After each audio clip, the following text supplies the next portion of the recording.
The rain fell hard that evening, blurring the glass walls of the luxurious penthouse as Emily stood frozen, staring at the man who had just turned her life upside down. She had come here expecting a business deal, a simple arrangement. Pretend to be his fiancée for 3 months, smile for the cameras, and walk away with enough money to rebuild the life she'd lost. But when Adrian Blackwell, the cold, unreadable millionaire with eyes that seemed to hide a storm, said the words, "You'll be my wife in 7 days," something deep inside her shifted. She didn't know then that this fake marriage would uncover a truth powerful enough to break her heart and heal it all at once. If you believe in kindness, forgiveness, and second chances, make sure to like, comment, share, and subscribe.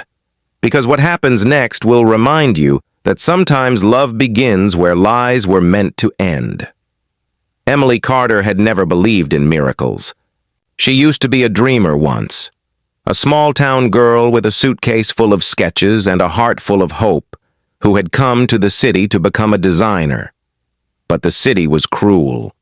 Within a year, she lost her job, her apartment, and the fiancé who had promised her forever. So when Adrian Blackwell's assistant reached out, offering her an unusual proposal, Emily had no reason to say no. Adrian was the kind of man who made the world pause when he walked into a room. Every magazine called him the city's most eligible bachelor, ruthless in business, untouchable in emotion. He needed a bride, fast, not for love, not for companionship, but for appearances. The press was tearing him apart, accusing him of being heartless and corrupt. His board demanded he marry before taking over his late father's charity foundation. So his assistant had found someone quiet, humble, and ordinary enough to play the role. Emily had laughed when she heard the terms. "You just want a fake wife?" she'd said. The assistant had nodded.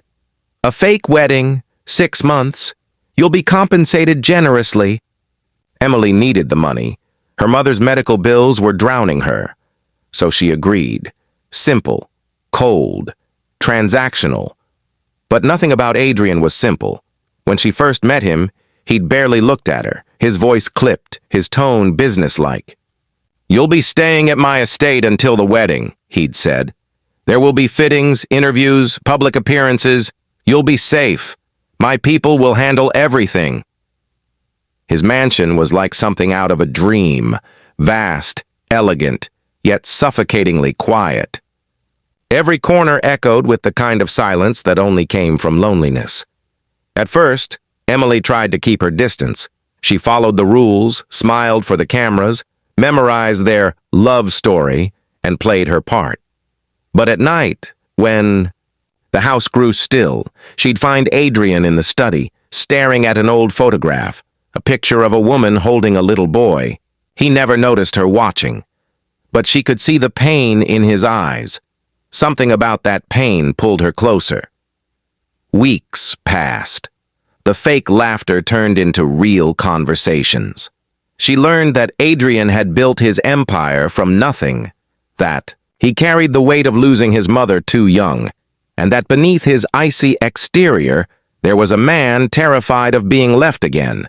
Emily saw through his walls, and Adrian, against his better judgment, started seeing through hers. One night during a charity gala, Emily tripped on the hem of her dress and Adrian caught her, steady, firm, his hand over her heart. For a moment the cameras disappeared. Their eyes met, and it felt real. Too real. The next morning, Adrian grew colder, distant again. "Remember why you're here," he said flatly. But Emily had already crossed a line she couldn't uncross. The wedding day came faster than she expected. The mansion was decorated with white roses and gold ribbons, the air thick with perfume and secrets. Emily stood before the mirror, wearing the lace gown his late mother had once designed, a gown Adrian had kept locked away for years. Her reflection didn't look like her. She looked like someone's dream, someone's beginning. But the moment Adrian took her hand at the altar, she saw the truth flicker behind his calm eyes. He wasn't just acting. There was something else. Something he wasn't saying. And then, just as the priest began to speak, Adrian leaned close, his voice trembling for the first time. "Emily," he whispered, so low only she could hear. "It's all real." Her heart stopped. For a split second, she couldn't breathe. Did he mean the wedding? The feelings? The promises? The lines between pretend and reality blurred so completely that Emily couldn't tell which was which anymore. But she saw the way his hands shook, how his eyes glistened with emotion he couldn't hide. When the ceremony ended, she escaped to the balcony, the cool wind hitting her face as she tried to make sense of it all. He followed quietly. "I didn't plan this," he said, his voice raw. "I told myself it was business, but the truth is, I've loved you from the moment you smiled at me. I just didn't know what it was until now." Emily felt her chest tighten. She wanted to believe him, but she'd been lied to before. "You said it was fake," she whispered. "You said you didn't believe in love." Adrian's jaw clenched. "That's because I didn't think I deserved it." Before she could respond, a servant appeared with an envelope, urgent, sealed, addressed to Emily. Her hands trembled as she opened it. Inside was a document, a legal contract she'd never seen before. It stated that if Emily agreed to the marriage, she would inherit half of Adrian's foundation assets after his death. Confused, she turned to him, her voice cracking. "What is this?" Adrian's eyes fell to the floor. "You weren't supposed to see that yet." She stared at him, realization dawning. "Why would I get anything after your death?" And then it hit her, the secret he'd been hiding behind. That composed smile, the reason for the sudden proposal, the cold distance, the flickers of sadness. Adrian Blackwell was dying. He had been diagnosed with a rare heart condition months ago. The doctors said he didn't have long, but instead of pity, he wanted to leave behind something good, a foundation that could save lives, a name tied not to power, but to love. And when he met Emily, he saw someone who could carry that dream forward, someone pure, kind, selfless. Emily's knees gave way, and she sank onto the marble floor, tears streaming down her face. "You should have told me," she whispered. Adrian knelt beside her, his voice breaking. "I didn't want you to stay out of pity. I wanted you to have a choice. And I wanted to know what love felt like, even if just once." The world around them blurred. The grand hall, the guests, the music. It all vanished. There were only two hearts, one breaking, one trying desperately to hold on. For weeks after the wedding, Emily stayed by his side. She cooked, laughed, and filled the silent mansion with warmth. She took him to the beach where he'd grown up, watched him sketch the foundation plans by hand, and reminded him every day what it meant to be alive. Their love deepened, fragile but fierce, a love born from lies but strengthened by truth. One night, as they watched the sunset from the balcony, Adrian took her hand. "When I'm gone," he said softly, "promise me you'll keep living. Not in sadness, in strength. Promise me you'll make something beautiful out of this life." Emily shook her head, tears in her eyes. "You're not going anywhere," she said, forcing a smile.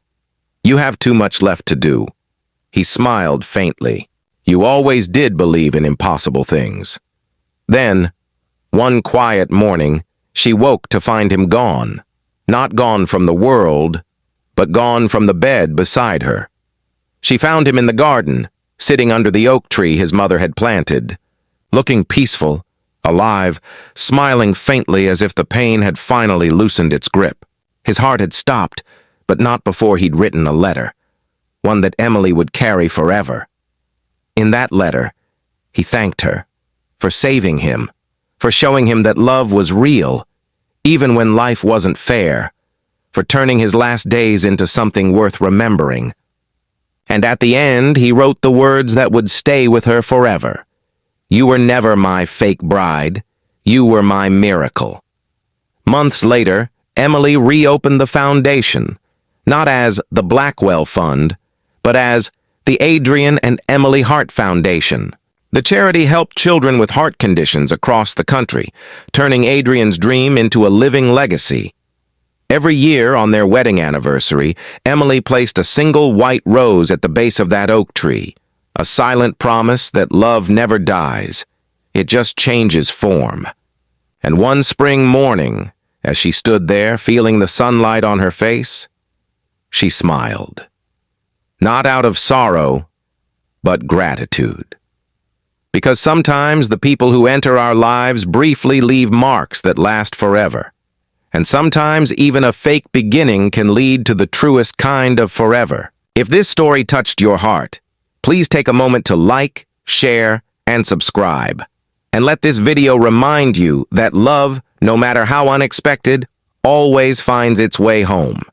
Before you go, tell me in the comments, do you believe a fake love can ever become real? I'd love to read your thoughts.